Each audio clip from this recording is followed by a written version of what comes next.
The worst part about watching Fuller House is that now Netflix keeps recommending crap to me. I'm not gonna watch Last Man Standing. I live in a home improvement house, thank you. So I didn't like the first season of Fuller House, which why would I? I wasn't a fan of the original series. And I kinda screwed myself by doing a video on it, so now I'm basically obligated to do a video on season 2. That's right, Fuller House has 2 seasons. And Bunheads only had 1. That makes me sad. So now it's time to cheer myself up by binge watching every episode of Fuller House Season 2. To catch you up on the previous season, DJ had to choose between Steve, her stalker ex-boyfriend from high school, and the handsome, charismatic Matt. And I do mean stalker, as in he follows them around, spies on them, even tries to attack Matt. Yeah, some fucking choice. This time around though, DJ finally chooses, but oh no, Matt and Steve have girlfriends! It'd be much more clever if it turned out they were dating each other. Steve is now going out with CJ, who looks and acts sorta like DJ to the point to where they even use the same puns. Yeah, that's normal. If you're not caught up on season 1, though, annoying Max shows up to provide exposition to characters who were fucking there. Fernando, Kimmy's ex-husband / current boyfriend who now lives with them, he says to Max, "I missed you least of all." Yeah. There may be some drama, though, as Kimmy Gibbler's younger brother Jimmy, aka Diet Ashton Kutcher, has a crush on Stephanie. Oh, what? Ain't that a pickle? Bushwhacked! This episode is 6 minutes shorter than the previous episode, probably because in the season premiere, the fucking audience had to woo for 5 seconds every time a character appeared. This is the most easily entertained audience. They actually, a kid picking up a toy and a dog eating. There's now 2 stalkers this season because Jimmy Gibbler has his RV parked outside the house and won't leave until Stephanie agrees to go out with him. And everyone else finds this adorable. This show's idea of a romantic movie is fear. Episode 2 does do something I never thought I would see in the Full House universe, a pixelated nutsack. So then it has something in common with its own porno spoof. I did get a little sad here, though, because Alan Thicke turns up in this episode as DJ's blind date, and I really hope this wasn't his last project. And what the fuck, he was Kirk Cameron's dad on Growing Pains, and now he's dating his son's sister? There is a part I laughed at, though. It's when the oldest kid, Jackson, destroys Max's Lego set. Fuck that kid. If you need an example of this show obviously being written by old people, it's got the classic scene where there's a group of kids on the couch sitting there texting and saying nothing, and then an adult comes in the room and says, "Don't you ever actually talk to each other?" I'm really worried about this audience, though. DJ says that she wants to go see her favorite play, and then Stephanie says, "Oh, we're not seeing Wicked again," and then the audience laughs. How is that a joke? They woo at Kimmy Gibbler's daughter, I can't remember her fucking name. They woo whenever she has her first kiss, and then they woo again later when she explains that scene to another person. Either this audience is coached, or they're suffering Stockholm Syndrome. But instead of going to a play, Stephanie and DJ decide to crash an Irish wedding. You can tell it's Irish because they start singing "Oh Danny Boy," "Everything is Green," they begin river dancing, and there's leprechaun hats in the bushes. DJ uses the name Sinead O'Connor to get in, because I'm sure no one there knows who that is. And annoying Max appears to be sassier this season, almost like he's a miniature version of Jack from Will and Grace. And I didn't even like that character, so I sure as shit don't like him in kid form. The little shit acts like he's smarter than everyone else, yet when he has to water the plants, he does so with a bucket of his own used bubble bath water. Idiot. This is the Halloween episode. Makes sense to have a seasonal episode on a show you're supposed to binge watch. Kimmy and Fernando dress as Lucille Ball and Desi Arnaz, and they even do a whole Lucy and Desi routine, because that's much easier than just pissing on their graves. Oldest son Jackson decides to skip the Halloween party, and instead he goes to the best haunted house ever. No, seriously, it has amazing post-production lightning effects. But Jimmy and Stephanie teach Jackson a lesson by dressing up as zombies and telling him that he should have stayed home with his family. What the fuck? They're not home either. I mentioned Home Improvement earlier, which was kind of appropriate because this episode has a smug little kid who's saying douchey things about not being scared by the family's Halloween decorations, but then at the end he actually does get scared when Max pretends to be a severed head on a dinner plate. They did that same plot and resolution on an episode of Home Improvement.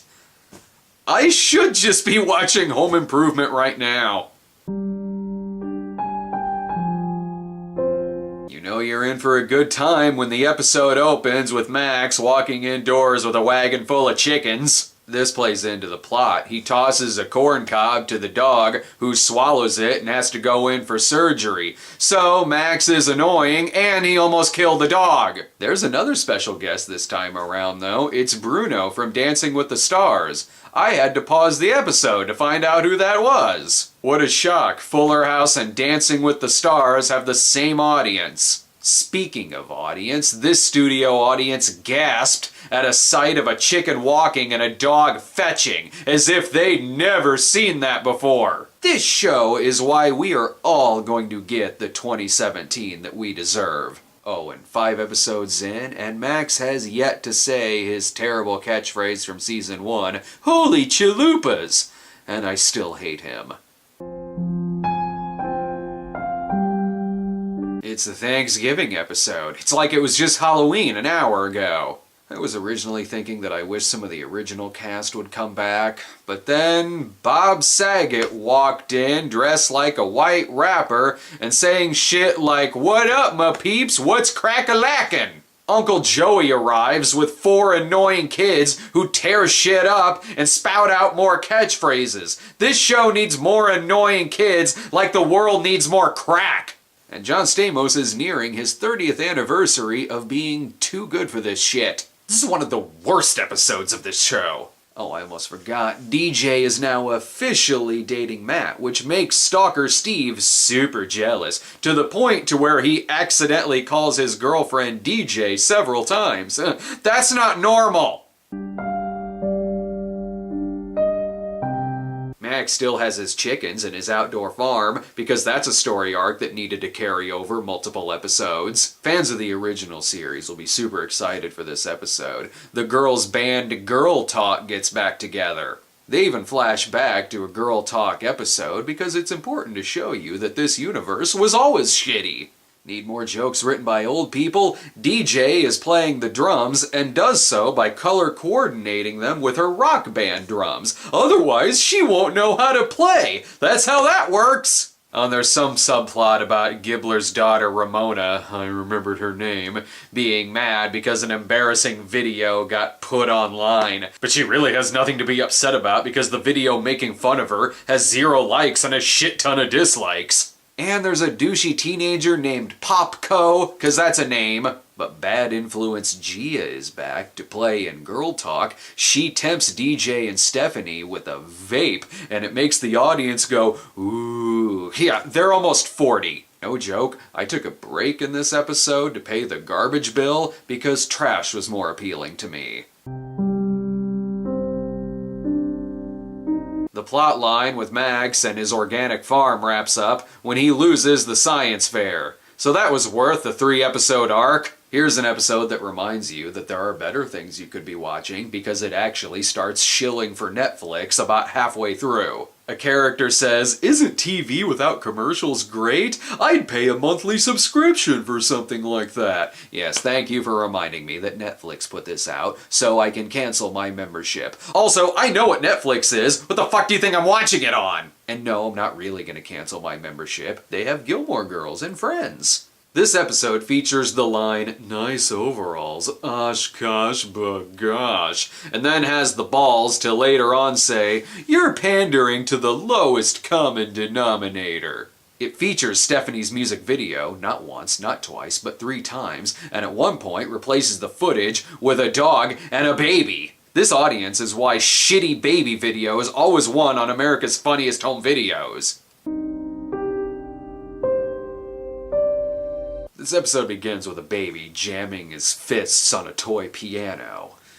Not helping my headache! Jesse, Joey, Danny, and Becky return in this episode, and the last time we saw Joey, they told him he and his family could stay there for a while. That was never addressed again, but thank God we got the 3-episode resolution of Max's organic farm. Like in the first season, there's some meta humor. There's a part here where DJ says, "I keep hearing this woo in my head," and then the audience goes, "Woo!" So, okay, maybe there isn't really a live studio audience. Maybe they're just all crazy. That would make sense. There's a part in this episode where they all get stuck in a jail cell on a TV set for a show called Police Mom, as you do, and then at the end of the episode they realize they can escape the cell because it doesn't actually have a ceiling on it. Idiots! And now they're dragging the new kids on the block to hell with them. The last episode had Phil Morris, who I mostly know as Jackie Childs from Seinfeld. Stop dragging people down on your ship! They want to recruit the new kids on the block for DJ's birthday, so Stephanie and Kimmy kidnap them and drive them to the Tanner house. Do you remember the movie Heartbreak Hotel where David Keith plays Elvis and he's kidnapped to perform for Charlie Schlotter's mom? That was a weird one. This is really good for Stephanie's music career. She's really taking off after that dog baby music video went viral. Careful there, Fuller House. I'm still not over the breakup of Girl Talk. Best part of this episode, though, Donnie Wahlberg is literally FaceTime in to help sing Happy Birthday, and he clearly doesn't give a shit. It's okay though, they make sure to tell us the time and network that you can catch all new episodes of Blue Bloods. It's DJ and Kimmy's high school reunion, only someone needs to do their homework because the yearbook they're looking at references NSYNC in a period of time before they made their first public appearance. Yeah, I had to look that up, but for a show that's a product of the worst parts of the 90s, it really should get its 90s trivia right. So we've had Alan Thicke, Phil Morris, the New Kids on the Block, and this episode has Hal Sparks. One quick rewrite and this could be a Queer as Folk crossover. This one's got a lot of callbacks, and since I wasn't a fan of the original series, it's kind of like going to a high school reunion of a school that you didn't go to, and watching people reminisce about shit that you have no idea what they're talking about. Oh, and there's a subplot where Jackson is upset because he's getting bad grades, so the family gives him his own awards ceremony. Makes sense? This whole series is a participation award. With 2 episodes left, they appear to be bringing back the whole Matt, DJ, Steve love triangle. As if I'm supposed to forget how much of a creep Steve is. That's one notch worse than Crystal from Dear Santa, but not as bad as Clay Walsh from Old Fashioned. That's still not someone you should be dating. If I were this actor, I'd be pissed about what they did to my character. DJ raps in this. No.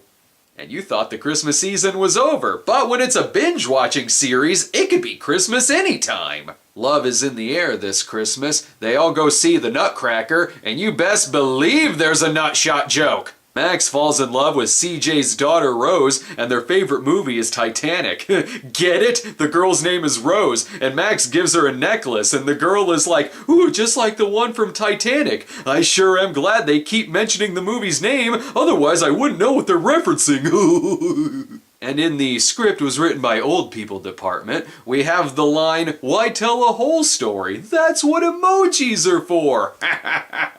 For the kids. When Max falls in love with Rose, it does the whole slow motion shot with the wind blowing hair and the doo doo doo doo doo doo doo doo although this season Max suddenly has a weird smoker's voice, as if he's now a child version of Harvey Fierstein. But the weirdest thing in this episode is that the dog falls in love with CJ's bunny rabbit. It does the same love music and the slow motion wind blowing shot, only you can hear the dog's thoughts, and he says, "Yeah, that's right, I'm in love with you, baby." So... tequila? If the dog talked this entire series, I would recommend it. And relax, audience. Stephanie and Jimmy have finally said I love you to each other, even though they talked about their love several episodes ago. It's the last episode coming up, so I can't wait to see how they wrap up nothing happening.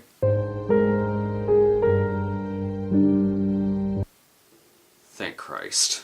The barely love triangle is kinda sorta wrapped up. Steve is nervous to propose to CJ, so DJ proposes to her for him, 'cause that's not weird. But it turns out that even though she's dating Matt, she was going to choose Steve at the beginning of the season, because she's an idiot. For a show that's all about lessons, it sure does give out some bad ones. Yes, Joey, Jesse, Danny, and Becky come back this episode, so while the jokes may still suck, at least the timing is better. Seriously, Joey holding up a beaver puppet and saying, "Here's something I would not miss," is no better than anything else in Fuller House. Let's give it to Max, though. He went this whole season without saying holy chalupas. And I still hate him.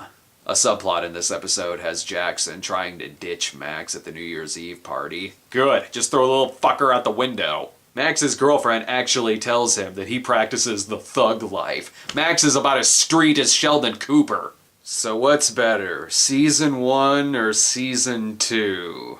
Season 1 had a bit more of an arc to it, with DJ and her family moving back into the house, plus there was a bigger emphasis on the love triangle, and as bad as it was a plot. Season 2 was easier to get through though, because at least I didn't watch it alone like I did the first season. The real hero of this night is my girlfriend, who watched this entire season with me. And when she asked me questions about what happened in the first season, I hated the fact that I knew all of the answers. To show you how bad this is, she sat through Last Ounce of Courage, The Magic Christmas Tree, and Dear Santa, and this is what she was dreading the most. But honestly, she gave this series the best review when she said, "This season is like driving from here to Virginia.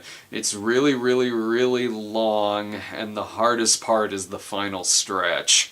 Look, what can I say? This show wasn't made for me. But I will say, this show is impossible to disappoint. Whether you go into it thinking it's gonna bring back memories, or if you think it's going to completely suck, it will meet whatever expectation you have of it. Nothing more, nothing less.